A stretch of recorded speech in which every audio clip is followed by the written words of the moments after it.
Tous les spécialistes, tout son entourage le savaient, mais Léon Marchand en doutait. Il doutait, probablement, de sa capacité à devenir l'un des plus grands champions de son époque. Léon Marchand pour l'histoire! Léon Marchand, champion du monde! Léon Marchand est sûrement le plus grand espoir dont dispose la France pour les Jeux Olympiques de 2024 à Paris.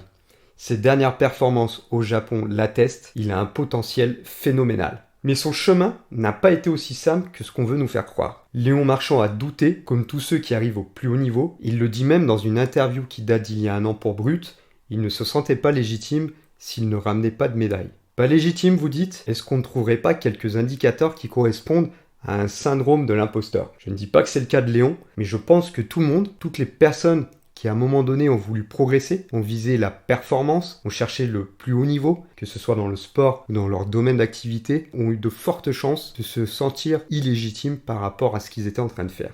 Le problème aujourd'hui dans le traitement de l'actualité sur Léon Marchand, c'est qu'on met uniquement en évidence ses compétences physiques et ses surperformances en natation. On met uniquement en évidence le fait qu'il puisse devenir le plus grand nageur de tous les temps. Et pourtant, je pense qu'il y a une vraie leçon à retenir du parcours de Léon Marchand. Dans cette vidéo, je vais essayer de nous interroger sur comment est-ce que Léon Marchand a réussi à dépasser ce sentiment d'illégitimité qu'il éprouvait il y a quelques années. Et je vais partager avec toi plusieurs éléments que j'ai pu identifier au travers des interviews et des portraits qu'il a pu donner récemment dans la presse française. Bien sûr, je ne dis pas que ces éléments-là sont les seuls qui vont vous permettre de surpasser ce sentiment d'illégitimité ou votre syndrome de l'imposteur, mais c'est déjà quelques pistes à travailler pour progresser. Léon Marchand est peut-être un surdoué, mais il faut dire qu'il a aussi évolué dans un environnement de champion. Sa mère a fait les Jeux Olympiques de natation en 1992, son père a été finaliste olympique en 96 et en 2000, et son oncle a fait les Jeux de 88 et 92, toujours dans la natation.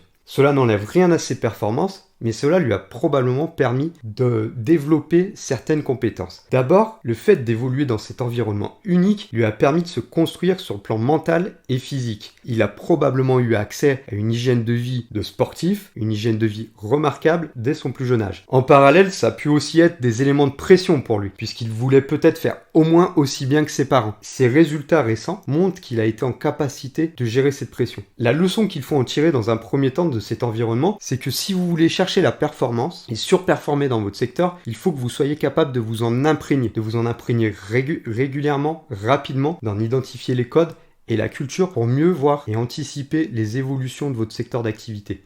Et ça, c'est sûrement l'un des vrais avantages dont a pu tirer Léon Marchand. Je vais illustrer ça aussi avec un exemple qui a été tiré du portrait qui lui a été fait dans l'équipe magazine du week-end dernier. Lors d'une demi-finale, Léon Marchand claque un temps ridicule, mais suffisant pour se qualifier dans une finale. Sa mère, qui était donc une ancienne nageuse professionnelle de très haut niveau, détecte tout de suite la contre-performance de son fils et va l'éclater. Elle va lui dire ses 4 vérités et elle va lui expliquer que s'il est là pour faire le guignol, il peut arrêter tout de suite. Déjà, si on se met à la place d'un parent lambda, identifier la contre-performance sur plan sportif et technique de son gamin alors qu'il vient de se qualifier pour une finale, c'est pas forcément simple. Donc ça, c'est déjà un premier bénéfice dont a pu tirer Léon Marchand. Bénéfice parce qu'il a pu être dans cet environnement-là. Et autre chose, c'est l'état d'esprit que sa mère lui donne. C'est un vrai état d'esprit de champion.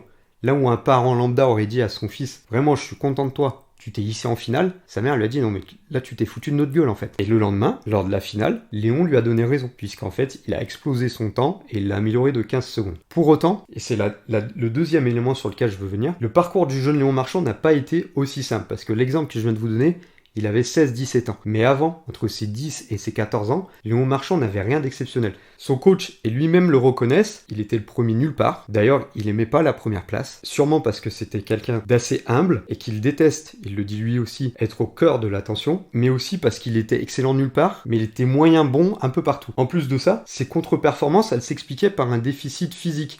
Visiblement, dans sa jeunesse, Léon Marchand, il était en retard par rapport à ses adversaires sur le plan purement physique. Il était moins puissant qu'eux. Et du coup, il partait avec une longueur de retard, vous m'excuserez le jeu de mots. Et ça constituait une vraie faiblesse. Et une vraie faiblesse qui aurait pu lui servir d'excuse. Peut-être d'arrêter ce sport, de se dire, bah en fait c'est foutu, j'arriverai jamais à rattraper les autres, je suis plus petit qu'eux, je suis moins puissant. De cette faiblesse-là, il en a fait une force. Il en a fait une force parce qu'il a réussi à développer sa technicité, à être bon de partout techniquement, là où ses adversaires étaient peut-être bons uniquement physiquement. Et du coup, quand Léon Marchand, il a eu sa poussée de croissance, il était à la fois bon techniquement, Et puis il avait le corps, le physique qui lui permettait maintenant d'éclater tout le monde. Et en plus de ça, ce que ça met en évidence un gars qui en avait vraiment envie, qui était déjà très fort dans sa tête, qui était tenace. Et ses coachs le disent aussi.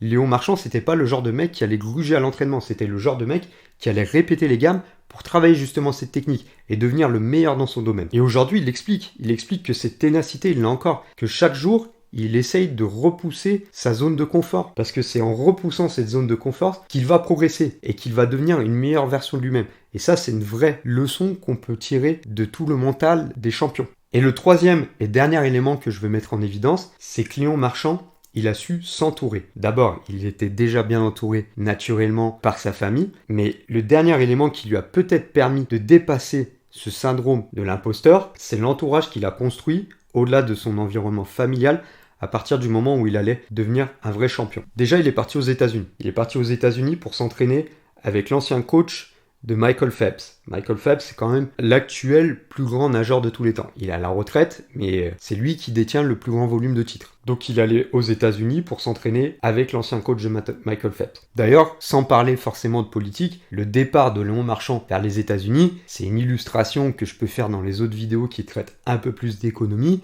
qui montre la fuite des talents français vers d'autres pays pour performer en fait, et pour atteindre les sommets. Et puis ce qu'explique Léon dans l'interview dans Brut, c'est qu'après le Covid, il a aussi eu un coup de mou. Il a connu un moment de blues, je pense que tout le monde l'a un peu connu ce moment-là. Il a connu ce coup de blues et il a sollicité un coach et un préparateur mental, ce qui lui a permis de se recentrer sur lui-même et de retrouver la confiance. Et c'est là où je veux en venir. Peut-être, mais je ne fais pas de généralité, attention, mais la vraie problématique dans le syndrome de l'imposteur et la vraie problématique que Léon Marchand a peut-être rencontrée, je sais pas, je suis pas son préparateur mental, c'était avant tout une question de confiance en soi. Et ce que j'observe de la progression de Léon Marchand, c'est qu'elle peut être dupliquée auprès de tout le monde.